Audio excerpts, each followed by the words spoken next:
هالو السلام عليكم ورحمة الله وبركاته. وماما صومالي ماما صومالي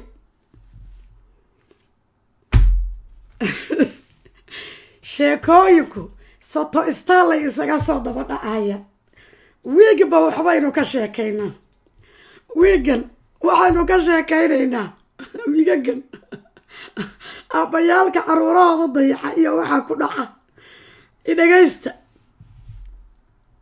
maanta waxaan idinka sheekaynayaa masaajid ku yaala galmudug oo filan hindi lagu daawado ayaan idinka sheekaynayaa. masaajid filan hindi lagu daawado iyo ninkii dhisay iyo sidii ku dhisaya wixii ku dhacay. nin baa gabar guursaday london buu keenay guri 2 qola ayuu dejiyey ayay dowladdu siisay.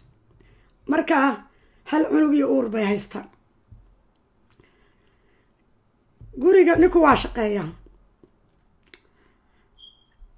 kirada waa in la bixiyo.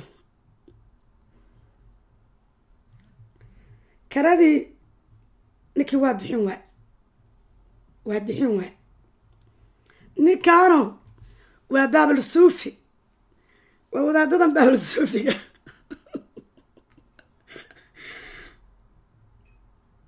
gurigii asaga ahaa wuxuu ku dhalay 7 ciyaara 7 caruura ku dhalay.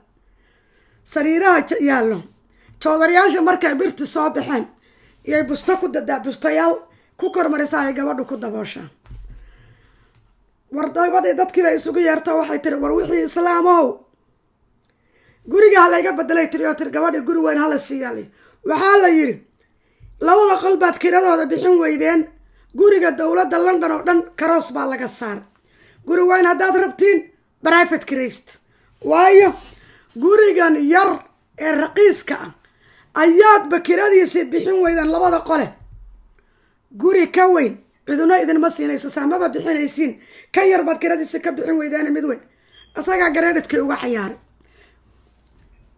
ilaa ninkaanow tolkii bay gabadhi u yarta waxay tiri war ninkii 7 uurkiisa baan leeyahay, 2 qolna waa kadeed. fadhiga qofkii marti uga yimaada waxay tiraahdaa walaala marti baa ila joogta. ilaa fadhigii bay caruurtii seexinaysaa. fadhigii iyo caruurtii sariira u dhigto 3 qol uga dhigta. ilaahu adaa casaa wajalla. kii 7 bay ku dhashay.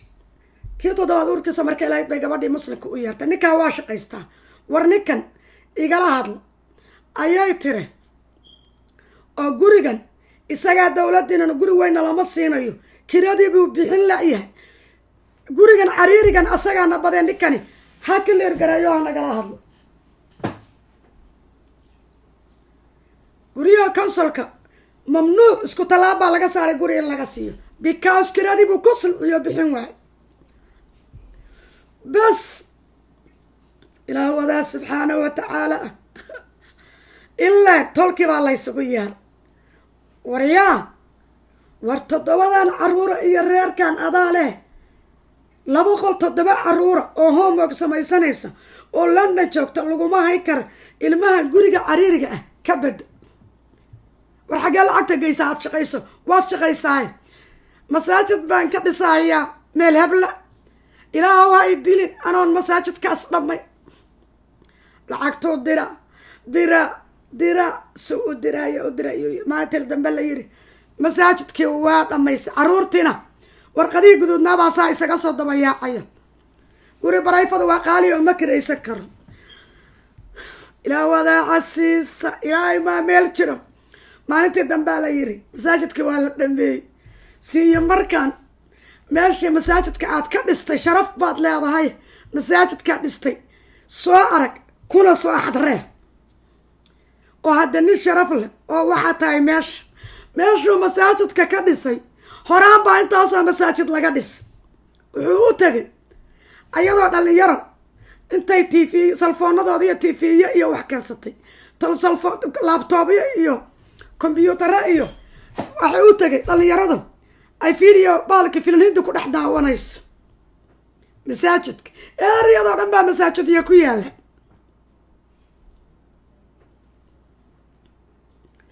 masaajidkii wuxuu u tagay video game baalkay filaniinta lagu dhex daawanahayo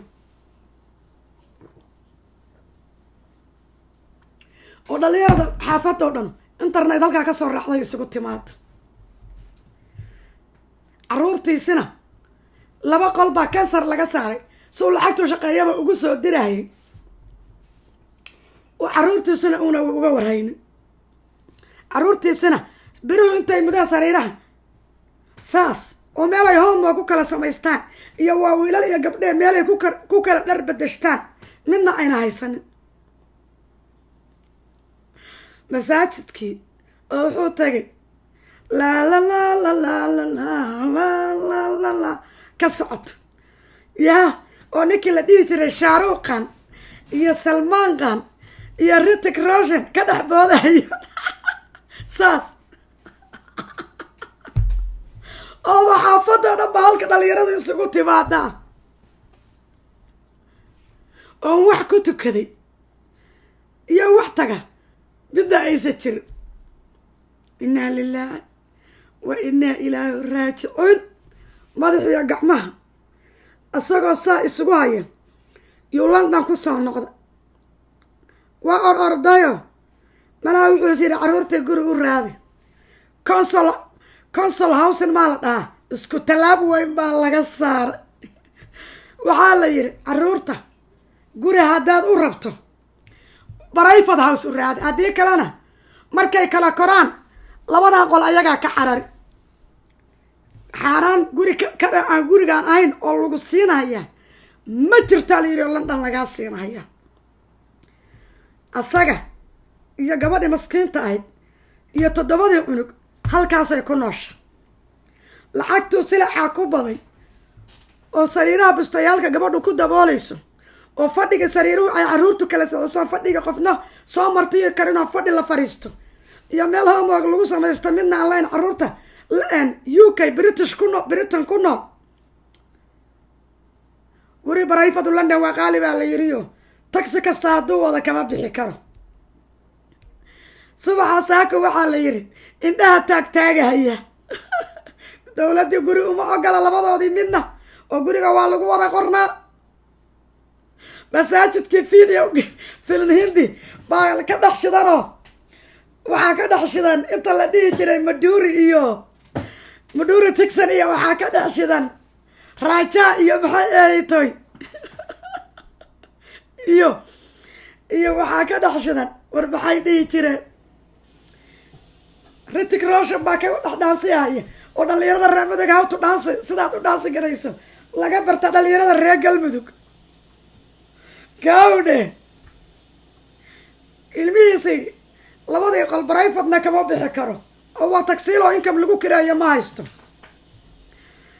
ilaa waa idilin anoo masaajidka dhamaystirin halkaasaa ka raacay fiidiyowgii caruurta loo silciyey oo guryihii London oo dhan looga isku tallaabta looga saaray waxay ku dambaysay wuxuu noqday masaajid video filan hindi lagu dhagaysto subaxa saaka waxaa la yidhi labada gacmood saa isugu hayaa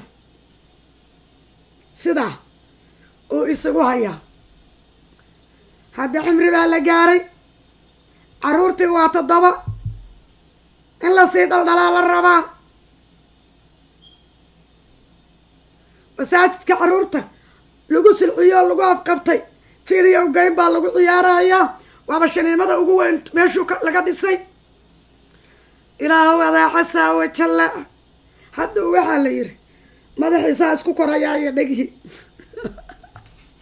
waxaan maqli jiray wixii walaaloo diido wad baa leh ilaahayow ilmaha yaga intaan silcino anan masaajidkii video film hindiga lagu daawanayay iyo guriga geerida Afrika midna aanaan dhisi markaad ilmahaaga meel wanaagsan seexisiin ood wax wanaagsan siisiin oo diin bartiin markaas ayada ah public caawiya masaajidku waa public service waa waxaad bulshada iyo diinta u qabanaysid caruurtu laakiin waa wax faral kugu ah inaad koriso ilmahaaga waa faral inaad caruurtaada koriso ood nolol wanaagsan ku noolaysiiso caruurta toddobada caruur oo London mid walba iskuulka homework kala imaanayo oo sariiraha bari intay soo baxaan bustaasaa loogu dadayo caruurta ku jifta markay gaaraan 15 14 oo ninkii dharaag dilarka unuga kama qabu fiirsadaayo u dhaho hey come here hey you look like you need help come on, what do your father do? What do your mother do? How's your life? How's the life in your home? How about if you work for me and I give you money that you can buy? Look at this. Marko taban kuna isku xiran so you can make this money. You don't have to beg nobody. Marko do. Waxaan lacag samay kartaa sidii ninka maalinta dhow London ka hadlay. Unigi yaraayo labada qolo silic iyo rafaadka ku jiray iyo sariirta birta markii lacag la tuso. Thank you buddy. wuxuu ku fakari horta balkabeeyo surwaal fiican xiro meel wanaagsan naseexo hooyadaana caaw silaca subaxa dambe waa sidoo daraag dhilar u dhex galay ilaa lagu dilo waa dhimo ama nolol ilaa silaca guriga uga soo daalo markii horeba nolol kuma noolayne laba qolo lagu abiyuusayo ku noolahay iyo gaaje marka diiteen cunto fiican inuu siinayo ninka 7 cunug gurigan anaada joogos 7 cunug iyo aniga iyo ayaa ku nool iyo odayga iyo gabadhan ayayda oo wahay waa 4 qol oo kore living room weyn living room basementiga ku yaalo qolka weyn oo basementiga laundry dharka dhaqay wixii oo idil aan ma dhamaa karo ninka sheekadiisu halkaas ay ku dambeysay wassalaamu calaykum